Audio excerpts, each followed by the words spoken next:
Hi, I'm Captain Grant Coppin with Texas Fishing Tips, and this is your weekly fishing report. All right, guys. This week, tide's still a little bit down. Up here just north of the causeway. We've been finding some good boxes up here, mixed bags of drum, trout, and reds.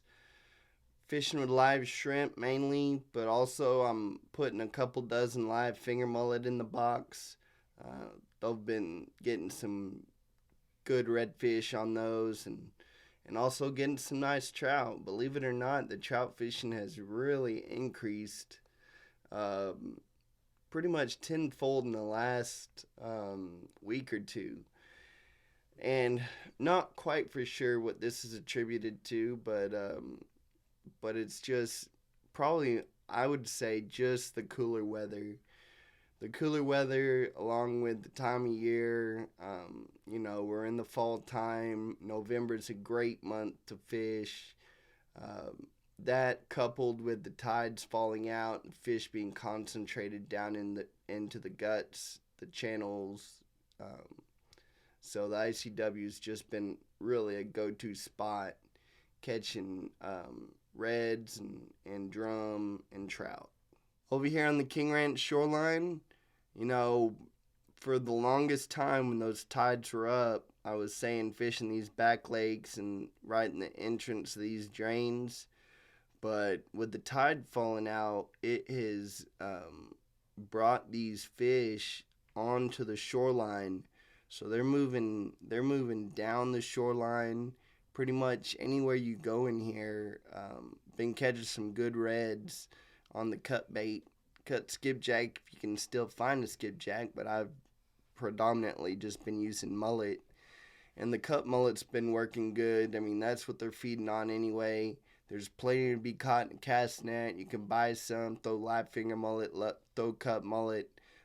The best time to come over here is when it's blowing a million. The windier, the better. And just come along this shoreline. Usually, the King Ranch, I mean, for all relative terms, is pretty clean, regardless of what it's blowing. Whether it's blown out of the straight north, it's pretty clean, and when it's blown out of the southeast, usually right up on the shore, it's clean. I always like it to have a little bit of color to the water, but if you come in here, make sure your baits are hitting the sand and catch you some really nice redfish. Over here around the Beecroft's Hole area, been finding those drum on the surface. Now, if it's blowing a million in here, just forget it because they are moving way too fast. They're too deep and too hard to see.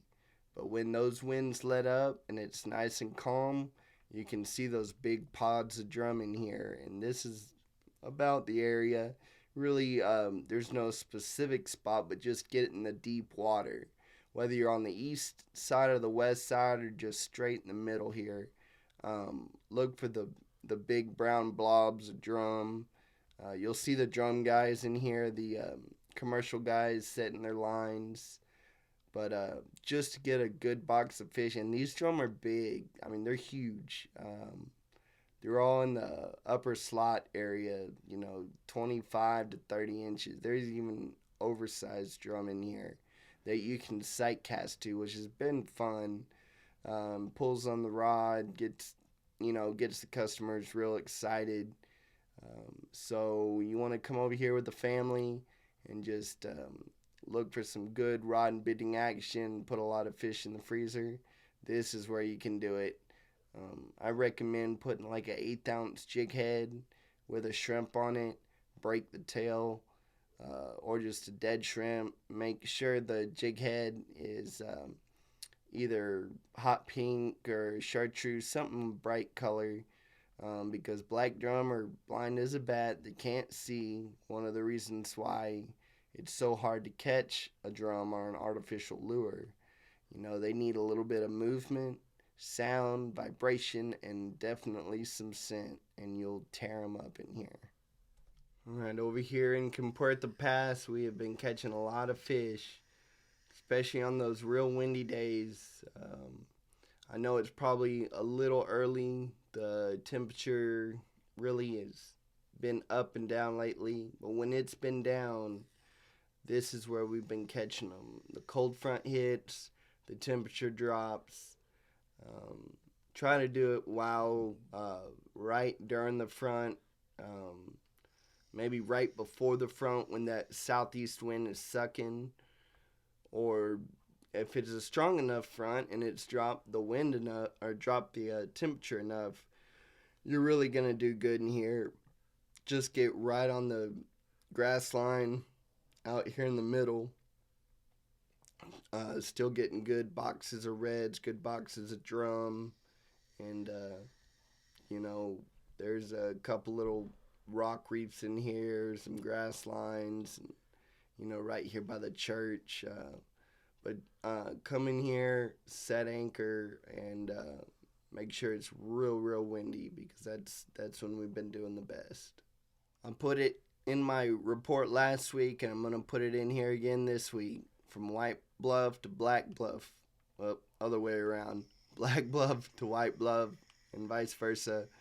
This shoreline right here has been good. It was good before the tide fell out, and now it's even better that the tide is out. They're right on the edge, right on the drop off. You can just pull up, catch 5, 6, 7, 8 fish, move down 100 yards, do it again, move down 100 yards, do it again. Do that all day long, and you'll have an unreal box. I mean, it's just been lights out down here. Like I said, the trout fishing's been good. These are all solid trout. Now, there is some talk about them going down on the trout limit again, back to 17 to 23, nothing over 23. I'm okay with it.